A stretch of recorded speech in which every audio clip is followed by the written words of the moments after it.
आप सभी विश्वासियों को जैसो प्रेज द लॉर्ड, जय मसीह की सच्ची आकांक्षा के इस भाग में आप सभी का स्वागत है, जहां सुसमाचार के माध्यम से प्रभु यीशु हम सभी को अनंत जीवन प्रदान करते हैं। आज का सुसमाचार सन यूहन्ना के अध्याय 6 वाक्यांश 24 से 35 से लिया गया है। क्रिस्त में प्यारे विश्वासियों, आज माता कलीसिया वर्ष का 18वां रविवार मना रही है। क्रिस्त में प्यारे विश्वासियों, आज ही के दिन माता कलीसिया संत जॉन मारीवियानी का पर्व भी मनाती है, जो सभी पुरोहितों के संत कहलाते हैं। क्रिस्त में प्यारे विश्वासियों, आज के सुसमाचार पर यदि हम मनन चिंतन करते हैं तो हम देखते हैं कि यहाँ पर जीवंत रोटी के बारे में प्रभु यीशु क्रिस्त बताते हैं। आज के पहले पाठ पे यदि हम मनन चिंतन करते हैं तो हम देखते हैं कि इस्राएली भूख से परेशान हो जाते हैं और वे रोटी की कामना करते हैं, और उस रोटी को पाने के लिए वह ईश्वर के हर एक कार्यों को भूल जाते हैं और उन पर कुड़कुड़ाना शुरू कर देते हैं। वे मूसा के ऊपर नाराज होते हैं कि वे उन्हें किस जगह पर लेके आ गए कि वे वहाँ पर भूखे हैं, और मूसा के गुजारिश करने पर पिता ईश्वर उनको मन्ना के रूप में रोटियां देते हैं। आज के सुसमाचार में हम देखते हैं कि लोग भारी भीड़ प्रभु यीशु क्रिस्त का इंतजार करती हैं, और वे किस समय उस भीड़ से निकलकर समुद्र के उस पार चले जाते हैं। लेकिन वहाँ पर जनता पहुंचकर प्रभु यीशु क्रिस्त से कहती हैं कि गुरुवर, आप कब यहाँ आ गए।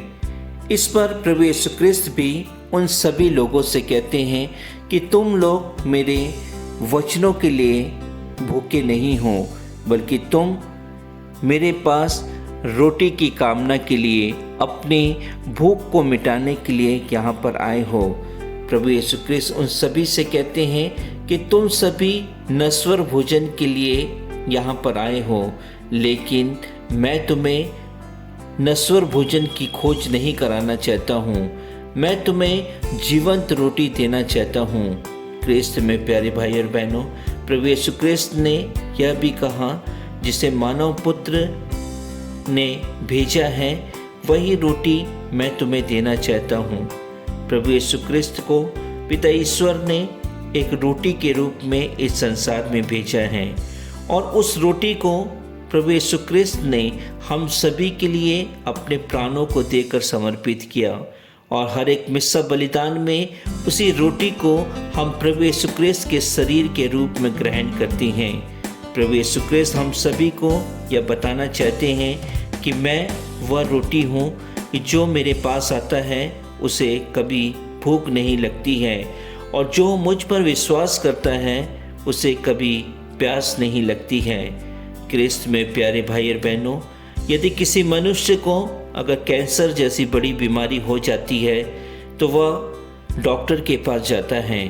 डॉक्टर उसे एक ही उपचार देता है कि उसे उस बीमारी से कुछ दिन जीवन व्यतीत करने के लिए कीमोथेरेपी की आवश्यकता होती है। वह व्यक्ति के लिए कीमोथेरेपी एक ऐसा उपाय होता है जिसके कारण वह कुछ दिन अपने परिवार वालों के साथ, अपने समाज वालों के साथ और अपने आस पड़ोस में रहने के साथ जीवन व्यतीत कर सकता है। वह सब कुछ भूलकर उस कीमोथेरेपी के द्वारा, उस डॉक्टर के कहने पर वह उस पर विश्वास करके उसको ग्रहण करता है। उस उपचार को लेने के लिए वह तैयार हो जाता है। आज के सुसमाचार पर प्रभु यीशु क्रिस्त भी हम सभी को यही बताना चाहते हैं कि मैं तुम्हें वह जीवन देना चाहता हूँ, वह जीवंत रोटी देना चाहता हूँ, जो जीवंत रोटी पाकर तुम कभी भूखे नहीं हो सकते, तुम कभी प्यासे नहीं हो सकते, लेकिन तुम्हें उस कीमोथेरेपी के समान अपने पापों की प्रायश्चित के लिए मेरे द्वारा चुने सेवकों के पास जाना है, अपने पापों के लिए तुम्हें पछतावा करना है। यदि तुम ऐसा करते हो तो निश्चय ही तुम मेरे शरीर और मेरे लहू को पाने के योग्य बन सकते हो। मेरा शरीर जो एक रोटी के रूप में है, मेरा लहू जो एक दाखरस के रूप में है, तुम उसके योग्य बन सकते हो। क्रिस्त में प्यारे भाई और बहनों, आज के दोनों पाठों में हम देखते हैं कि रोटी के बारे में उसमें जिक्र किया गया है। दोनों ही पाठों में यह बताया गया है कि कैसे दोनों पाठों में लोगों का ध्यान सिर्फ और सिर्फ भौतिक चीज, भौतिक वस्तु, रोटी के ऊपर में जा रहा था। पुराने व्यवस्थान में मरुभूमि में ईश्वर ने उन्हें मन्ना खिलाया, और आज के इस समय में प्रभु यीशु क्रिस्त हर एक दिन, हर एक समय अपने शरीर को रोटी के रूप में हम सभी को प्रदान करते हैं। क्या क्रिस्त में प्यारे भाई और बहनों, हम प्रभु यीशु क्रिस्त के इस शरीर को वही भौतिक रोटी के रूप में समझते हैं, या फिर हम प्रभु यीशु क्रिस्त के शरीर को चमत्कारिक कार्य के रूप में समझते हैं, जो हमारे शरीर के साथ मिलकर हमारी हर एक परेशानियों को, हर एक दुख तकलीफ़ों को, हर एक परेशानियों को दूर करता है। आज के सुसमाचार में प्रभु यीशु क्रिस्त हम सभी को यही बताना चाहते हैं कि जिस प्रकार मरुभूमि में इजरायली हर एक चीज़ों से परेशान थे, हर एक परेशानी उनके साथ में थी, हर एक इच्छाएं जो उनको नहीं मिल पा रही थी उससे परेशान थे, आज के समय में भी हम सभी लोग परेशान हैं, हम सभी लोग चिंतित हैं, हम सभी लोग अशांत हैं। हम सभी लोग तभी प्रभु यीशु क्रिस्त के करीब जा सकते हैं जब हम प्रभु यीशु क्रिस्त के शरीर को, जब हम प्रभु यीशु क्रिस्त के लहू को हम सच्चे हृदय से ग्रहण कर पाएंगे। प्रभु यीशु क्रिस्त ने हम सभी को कहा है कि आज के इस दोनों पाठों में रोटी के बारे में इसलिए बताया गया है ताकि हम अपनी शारीरिक आवश्यकताओं को और अपनी आध्यात्मिक आवश्यकताओं को के बारे में मनन चिंतन करें। आज शारीरिक आवश्यकताओं की पूर्ति के लिए हम क्या क्या कार्य करते हैं। लोग शारीरिक इच्छाओं को पूरा करने के लिए कितने गलत काम करते हैं, कहाँ कहाँ जाते हैं, लेकिन क्या हम प्रभु यीशु क्रिस्त को पाने के लिए, क्या हम आध्यात्मिक पूर्ति को पूरा करने के लिए, क्या हम आध्यात्मिक आवश्यकताओं को पूरा करने के लिए प्रभु यीशु क्रिस्त के पास जाते हैं? उनके द्वारा चुने हुए सेवकों, हमारे पुरोहितों के पास जाकर पाप स्वीकार करते हैं ताकि हम अपने पापों की क्षमा पाकर एक अच्छा जीवन व्यतीत कर सकें। आज के हम दूसरे पाठ में एफेसियों के नाम संत पौलुस के पत्र में हम देखते हैं, जिसमें उन्होंने यह बल दिया है कि हम सभी को एक नए प्राणी के रूप में अपना जीवन व्यतीत करना है। हम सभी को अपना जीवन प्रभु यीशु क्रिस्त के लिए समर्पित करना है। वे हमसे कहते हैं कि हमें एक नई पहचान होनी चाहिए। हमारी आध्यात्मिकता ही हम सभी की पहचान होनी चाहिए। आज हम सभी, हमारी माता कलीसिया संत जॉन मारी वियानी का पर्व मनाती है। संत जॉन मारी वियानी ने अपने जीवन में 16 से 20 घंटे तक उन्होंने पाप स्वीकार सुनना पसंद किया था। उन्होंने 16 से 20 घंटे लोगों का पाप स्वीकार सुनने में व्यस्त रहते थे।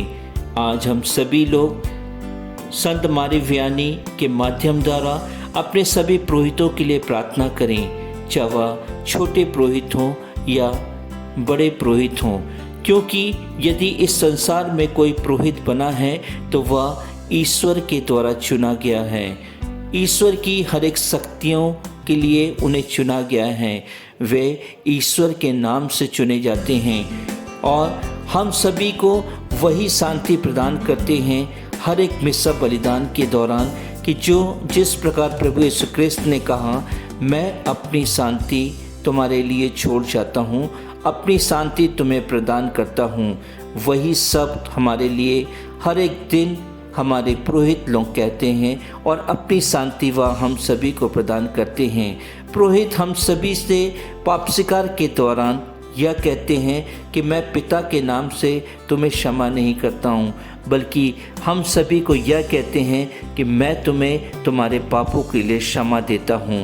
क्रिस्त में प्यारे भाई और बहनों, आज हम अपने संत जॉन मारी वियानी को याद करें और उनके साथ जो हमारे पुरोहितों के संत हैं, हमारे सभी पुरोहित जो हमारे इस बल्ली में हैं, जो हमारे समाज में हैं, जो हमारे देश में हैं, जो इस संसार में जितने भी पुरोहित हैं, उन सभी के लिए प्रार्थना करें कि वे भी आज के संत जॉन मारी वियानी के द्वारा अपने जीवन को समर्पित करें और जितने लोग भी इस कार्य में आना चाहते हैं, पुरोहित बनना चाहते हैं, हम उन सभी के लिए प्रार्थना करें ताकि हमारे समाज में पुरोहितों की कमी ना हो, बल्कि हर एक परिवारों से एक पुरोहित चुना जाए।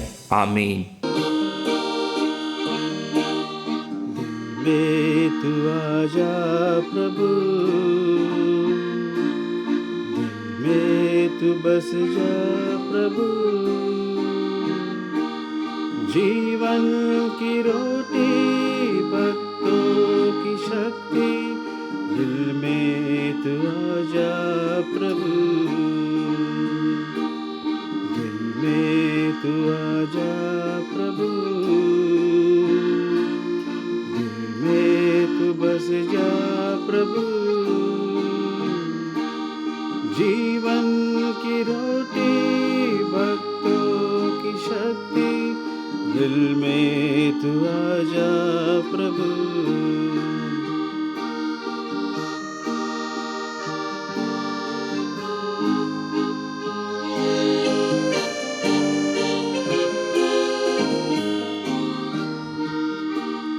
दर्शन को तेरे कब से हूँ प्यासा, सबका सहारा दूजा न तुझसा।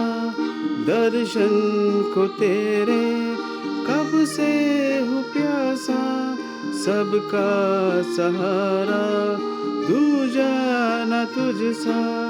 दिल में तू आजा स्वामी मेरे, दिल में तू भर दे प्रेम तेरा, दिल में तू आजा प्रभु, दिल में तू बस जा प्रभु, जीवन की रोटी भक्तों की शक्ति, दिल में तू आजा प्रभु।